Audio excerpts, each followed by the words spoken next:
Morning all. நான் வந்து காவ்யா, நாமக்கல்லேருந்து வரேன்.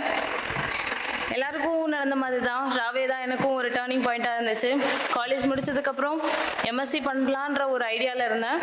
அதுக்கப்புறம் ஒரு சில சுச்சுவேஷன்ஸ்னால எம்எஸ்சி பண்ண முடியாமல் போச்சு. அதுக்கடுத்து நான் வந்து ராவேலேருந்து ஒரு டேர்னிங் பாயிண்ட் வந்து இந்த எக்ஸாம் படிக்க ஆரம்பித்தேன். ஸோ அப்போ நான் வீட்டில் சொன்னோடனே என்னை ஃபுல்லாக நம்பி என்னை வந்துட்டு என் மேலே நான் நம்பிக்கை வச்சதையும் தாண்டி என் வீட்டில் என்னை நம்பி படிக்க வச்சதுக்கு வந்து நான் இந்த டைம் வந்து என் ஃபேமிலிக்கு ரொம்ப தேங்க் பண்ணிக்க விரும்புகிறேன். அடுத்து வந்து பார்த்தா நான் என் அண்ணனுக்கு வந்து தேங்க் பண்ண விரும்புகிறேன்.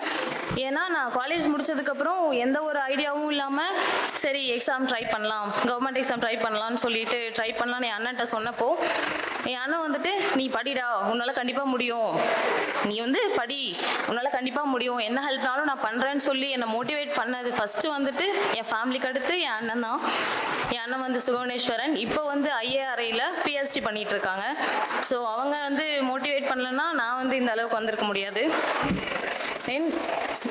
உண்மைதான், நம்ம வந்துட்டு ஒன்று படிக்கணும்னு ஒன்று ஸ்டார்ட் பண்ணிட்டோன்னா எவ்வளவோ கஷ்டங்கள் வரும். ஸோ அதுக்கெல்லாம் சப்போர்ட் பண்ணுறதுக்கு உண்மையாகவே நம்ம ஃபேமிலிக்கு நம்ம ரொம்ப தேங்க் பண்ணிக்கணும்.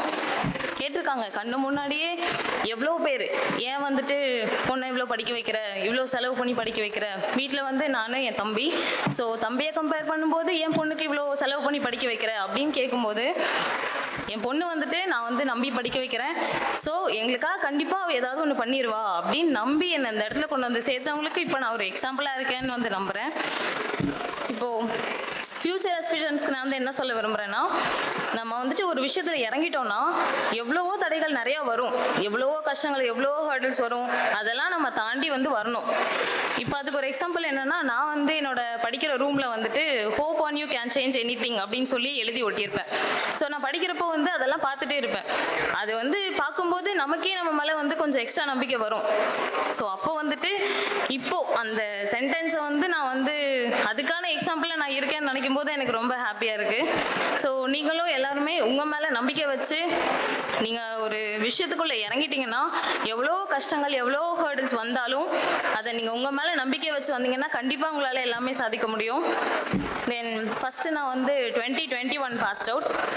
அப்போ முடித்தோடனே ஃபஸ்ட்டு ஒரு ஏஓ கிளியர் பண்ண ஒரு அக்கா வந்து சொல்லி எனக்கு வந்து சுரேஷ் அகாடமியில் வந்து தெரிஞ்சுது. ஸோ அப்போ வந்து நானும் என் ஃப்ரெண்டும் வந்துட்டு சுரேஷ் அகாடமியில் ஜாயின் பண்ணோம் ஃபஸ்ட்டு 2021. இது என்னோடய 4th attempt. நான் 4th attempt தான் கிளியர் பண்ணியிருக்கேன்.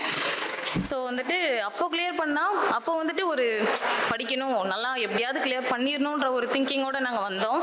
ஸோ ஃபஸ்ட்டு நாங்கள் பார்த்தது வந்து ராஜா சாரோட ஸ்பீச் தான். அது வந்துட்டு பார்த்தோன்னே அவ்வளோ மோட்டிவேட்டிங்காக இருந்துச்சு. கண்டிப்பாக நம்மளாலேயும் முடியும்டா, இவ்வளோ மோட்டிவேட் பண்ணுறதுக்கு நம்ம இருக்கும்போது நம்மளால் படிக்க முடியாதா அப்படின்ற ஒரு திங்கிங் இருந்துச்சு. ஸோ இப்போ வந்துட்டு அப்போலேருந்து இப்போ வரைக்கும் என்னை மோட்டிவேட் பண்ணி என்னை சப்போர்ட் பண்ண ஃபேமிலி, ஃப்ரெண்ட்ஸ் எல்லாத்துக்குமே நான் ரொம்ப தேங்க் பண்ணிக்க விரும்புகிறேன். அண்ட் தென் ஃபஸ்ட்டுலேருந்து இப்போ வரைக்கும் காலேஜ்லேருந்து ஒன்றா படித்து இப்போவுமே என் ஃப்ரெண்ட் பிரியதர்ஷினி 2 பேரும் சேர்ந்து ஒன்றா இந்தியன் பேங்க் ஏஎஃப்ஓ கிளியர் பண்ணியிருக்கோன்னு சொல்லும்போது கொஞ்சம் ஹாப்பியாக இருக்குது. ஸோ அவங்கள நான் இந்த ஸ்டேஜுக்கு கூப்பிட்றேன். காலேஜ்லேருந்து ஒன்றா படிச்சுட்ருக்கோம், ஒன்றா தான் எக்ஸாம் வந்து படிக்கலான்னு சொல்லி ட்ரை பண்ணோம். ஸோ கேரியர்ன்ற விஷயத்தில் வந்துட்டு நாங்கள் ரொம்பவே ஒரு கான்ஃபிடென்ட்டாக இருந்தோம். 2 பேரும் இறங்கணும், எவ்வளோ கஷ்டத்தை தாண்டி படித்தோம். ஸோ இந்த டைம் 2 பேருமே இந்தியன் பேங்க் ஏஎஃப்ஓவில் கிளியர் பண்ணியிருக்கோன்னு நினைக்கும் போது ரொம்ப ஹாப்பியாக இருக்குது. ஸோ என் ஃபேமிலிக்கு தேங்க் பண்ணிக்க விரும்புகிறேன், சுரேஷ் அகாடமிக்கும் தேங்க் பண்ணிக்க விரும்புகிறேன். தேங்க்யூ. சுரேஷ் IAS அகாடமி, வெற்றியின்